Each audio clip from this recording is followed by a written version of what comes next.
Hi, everybody. It's Peter Schiff. It is Tuesday, February 15th, 2011.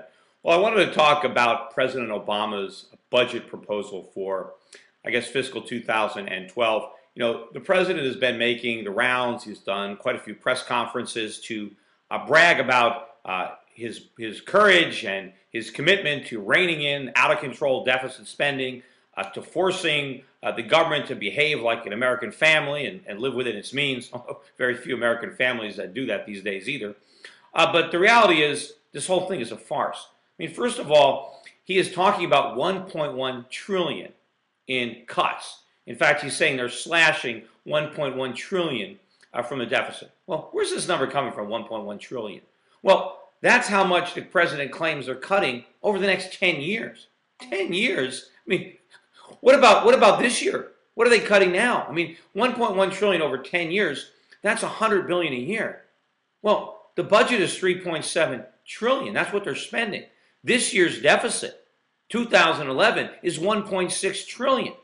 They're talking about cutting 100 billion? I mean, that's nothing. I mean, all the 100 billion represents what, less than 3%, 2.5% of the budget? I mean, it's a rounding error. I mean, it's nothing to brag about. In fact, if they have one assumption that's off by a decimal point, that's it. There's no savings at all. In fact, the only reason that they want to talk about a 10-year period is because the savings are so small. They're trying to manufacture a big number. But all that really counts is this year, because the president can't bind future presidents and future Congresses. Who knows what they're going to spend 5 or 10 years from now? The only thing that counts is what they do right now.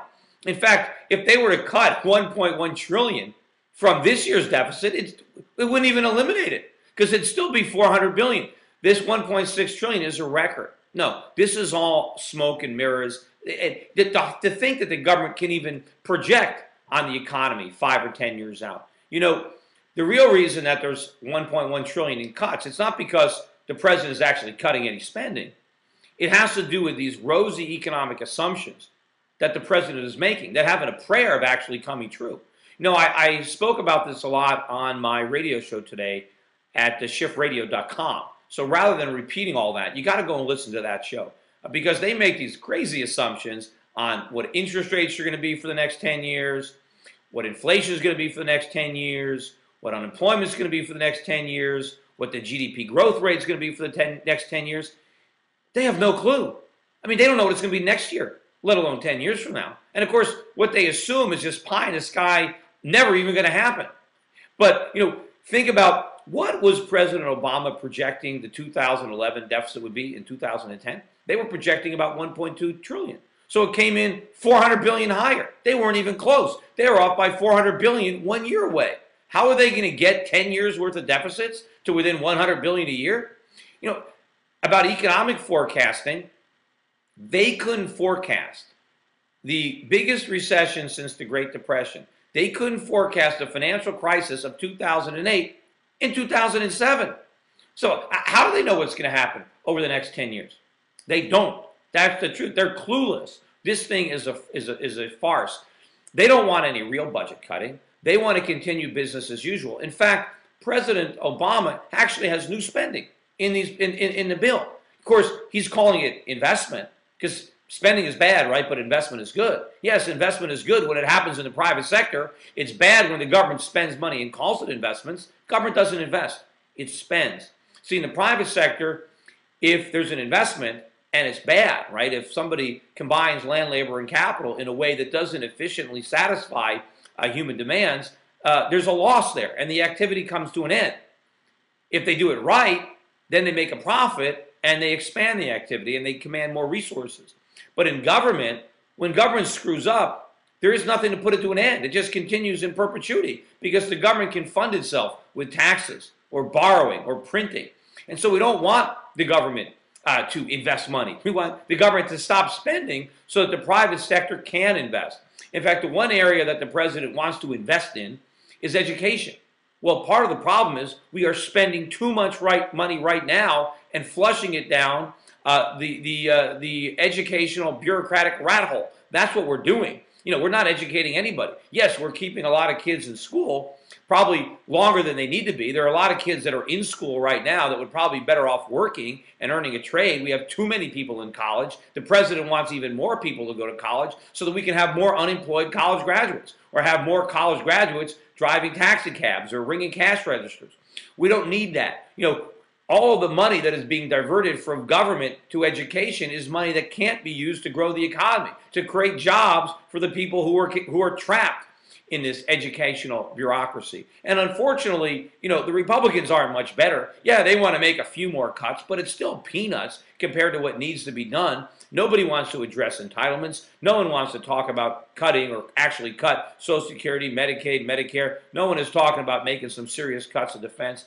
All this is, tinkering around the edges. It is not going to head off this economic collapse. It is coming, and it's coming in large part because nobody in Washington, neither President Obama or Republicans in Congress, are willing to do what it takes to level with the American people and put their own political butts on the line and propose a budget that actually cuts government spending in a meaningful way and addresses all of the other rules and regulations that have so undermined our economy and that are responsible not only for the economic collapse of 2008, but the far greater economic collapse that still lies ahead. And that will come far before the 10-year projections, phony projections, ever come about. But anyway, go to shiftradio.com and listen to what I talk about. It's really incredible what they're assuming.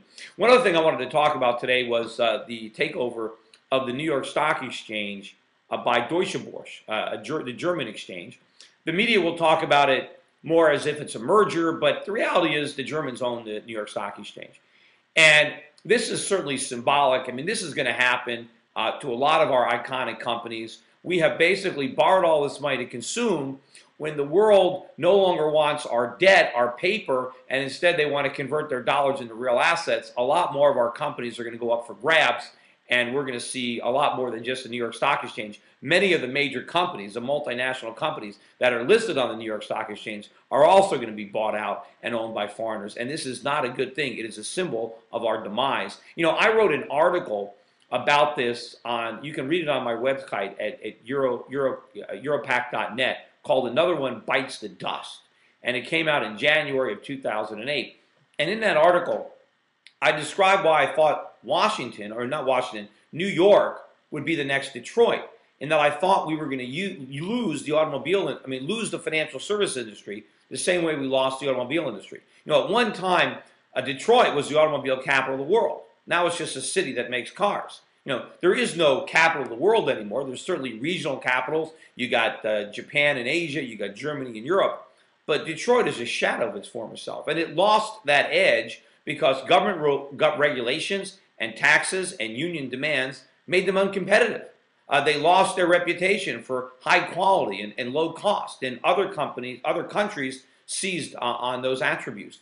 Well, the same thing is happening in Wall Street. We have shattered our reputation. Many of our Wall Street firms have failed, and those that remain have a bad record of really screwing their customers with lousy investment advice. In many cases, you got a lot of conflicts of interest. But more than that, the government over the last decade has layered the financial service industry with so many cumbersome rules and regulations, and so many more on the way as a result of financial reform, that we rendered ourselves uncompetitive relative to exchanges around the world.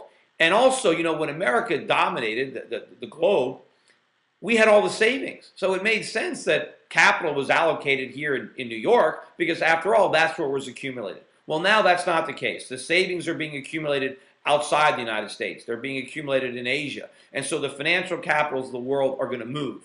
They're going to be in Shanghai. They're going to be in Hong Kong. Yes, they'll be in Frankfurt. They'll be in London. They'll be in other countries. New York will just be another city with a stock exchange. But Wall Street is not going to dominate finance the way it did, just like Detroit no longer dominates the automobile world. And this is a shame. This is another industry that we have destroyed ourselves through government regulation and through central banking. It's another major American industry that I believe is in the process of being lost to foreigners. Anyway, don't forget to go to shiftradio.com to really get my full dissection of President Obama's budget. Listen to today's show, and I also talked about it on yesterday's show. Anyway, that's it for now. Take care, everybody. This has been Peter Schiff with the Video Blog.